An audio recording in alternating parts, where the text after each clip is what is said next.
Welcome to Lesson 8, Video 8 of Learn to Read Music Without Playing an Instrument. Today we are talking about key signatures. Now, this topic I have divided into 3 videos. This is the introduction. I went back and forth on whether or not to include this. If you're not actually playing an instrument, knowing the key signatures it's important, but I didn't know how much it would make sense. But it is an integral part of accurately reading music, so I'm including them here. These next 3 videos I'm going to go through pretty quickly after this initial introduction, and I would say be aware, do your best to learn what you can, but keep in mind that key signatures are something that a music student, as they learn to sing or play an instrument, would learn over many months, even many years. Maybe not many, but a few years. So just tailor your expectations to the amount of effort you're willing to put in and what your ultimate goals are for learning to read music. All right, key signatures help a singer to be able to sing in a range that is comfortable. Think about how a man can sing the same song as a woman. One voice is low, one voice is high, but it's the same melody, it's the same song. So, how do they do that? You've already seen how pitches are on a specific line of the staff or space of the staff. Some are higher and lower. So, how does that all work? Well, key signatures help with this, as well as having the different clefs. Key signatures also help instrumentalists to play in a range that works for that instrument and to sound good when they play together. Explaining why and how that all works is more about music theory and music history, and that's not the purpose of this class. So, again, just general introductory information. Key signatures also help composers write music in different moods. This is a little even harder to explain without demonstrating, but think of a song or a piece of music that when you hear it, you just know this is a sad song, or you just know this is a happy song. Some of that has to do with rhythm, but some of that is because of the key that the music is written in. And a key signature tells you the key.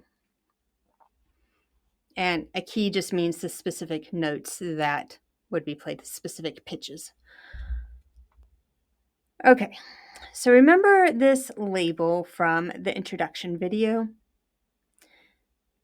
Knowing key signatures will help us envision what the written music will look like when we see F major as part of the music's title. And that would be true for anything, F major, G major, D minor, any of the things you might see in a title of music. Knowing how to read music, knowing key signatures will help you envision what the music will look like. In this course, we won't talk about key signatures as they relate to scales. That can get a little tricky if you're not actively playing or singing. But one way to think about a key signature is that it is a shorthand at the start of the music that makes the written notes easier to read, also easier to write. It's sort of like a legend on a map. Think about how, such as in this illustration, you might see a stylized pine tree, and you know that that pine tree indicates there's a park here. Now, if you remember when there were paper maps, you would have a little legend, a little box at the corner of the map that would tell you pine tree equals park, the stylized two people symbols equals restroom, the gas pump symbol equals a gas station, whatever it was on that map. There'd be a legend telling you how to interpret the symbols. And the reason they did that instead of writing it out in full is because there's limited space and it could create a lot of visual clutter to try to write everything out. It could get really hard to read, tiny print, and symbols tell you that same information very quickly and with less visual clutter. So a key signature works similarly. I hope this makes sense as we go through this more. Okay, so for this course, we are only learning to identify the key signatures. Unfortunately, without playing an instrument, learning the key signatures just comes down to rote memorization. I'll try to give you some tricks to help, but at the end of the day, you just have to memorize them. So the good news is, if you ever do learn to play an instrument, learning key signatures will be a lot easier because you'll be actively engaged, and when you see a key signature that says F sharp, your fingers will be in a different position for F sharp than when you play F natural, the bass note of F. So you have that tactile reinforcement. So don't let these next 3 lessons put you off learning an instrument, okay? Do you remember the sharps and flats we learned way back when we were talking about pitches? So a key signature is made up of sharps or flats, except for C major, A minor, which has nothing. Now I'm going to say C major, A minor, major, minor all the way through.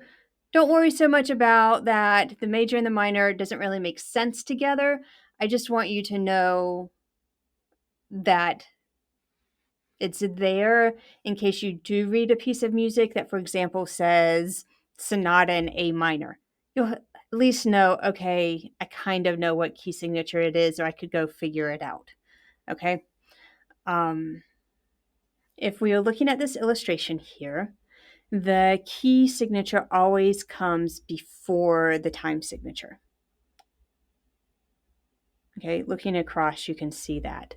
And again, you would not typically have a different key signature in every measure, just like you would not typically have a time signature in every measure. All right, here's the first line For the Love of Nature, a flute piece I wrote.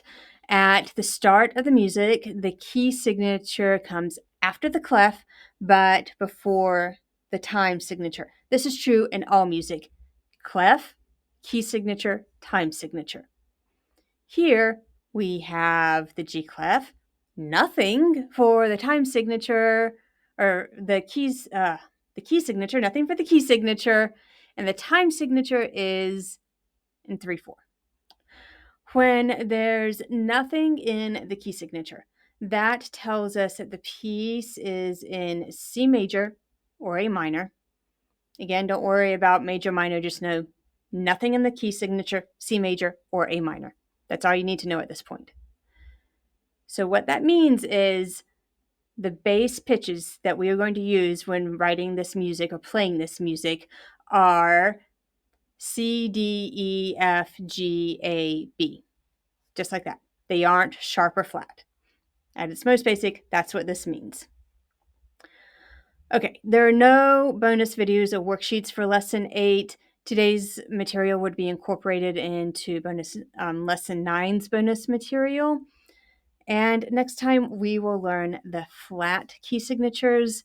Until then, just remember a blank key signature equals C major or A minor. We are going to get through this. It'll be fine.